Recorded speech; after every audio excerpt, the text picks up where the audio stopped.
gaarka ee xukuyaha guud ee qaramada midoobay u qaabilsan Soomaaliya Michael Keating ayaa khudbad dheer ka jeediyay fadhigii golaha ammaanka ay ku yeesheen magaalada New York ee dalka Mareykanka. Keating ayaa khudbadiisa kaga hadlay xaaladda siyaasadeed ee Soomaaliya ee sanadkii tagay 2017 isbedelkii nabadeed ee lagu wareegay xukunka kadib doorashadii madaxweyne Maxamed Cabdullaahi Farmaajo.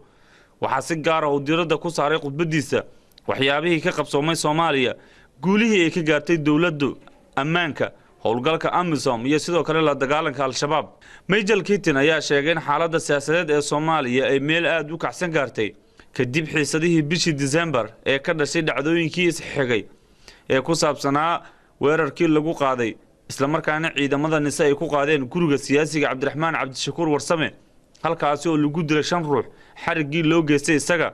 weerarkii guriga senator Cabdi Qaydid oo ka tirsan aqalka sare ee baarlamaanka ayaa sidoo kale arrintii Cabdikariin Sheekh Muuse Qalbi Dhagax oo dawladda u dhiibtay dawladda Itoobiya. Mr. Keating ayaa sheegay in xasaradahaasi ay dhammaantood qalqal siyaasadeed ay ku abuureen dawladda federaalka ee Soomaaliya. Keating ayaa sheegay in xilka qaadistii lagu sameeyay Diqii Muqdisho Taabid Cabdi Maxamed ay sidoo kale abuurtay mawjado kale oo siyaasadeed.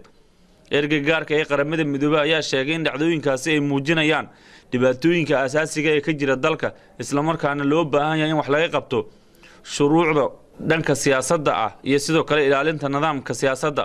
Keating gabagabadii wuxuu ka hadlay howlgalka ka dhanka ah ururka Al-Shabaab oo ciidamada AMISOM iyo kuwa dawladda federaalka ay ka wadaan dalka Soomaaliya. waxaana uu sheegay in howlgalkaasi meelo badan oo shabaabku ay ku sugnaayeen lagu guuleystay in gacanta lagu dhigo, isagoo sidoo kale ku baaqay in si dardar geliyo howlgalka AMISOM ee Soomaaliya kaasi oo dawladda federaalka ka saaciday inay ka gaarto guulo badan oo dhinaca amniga ah.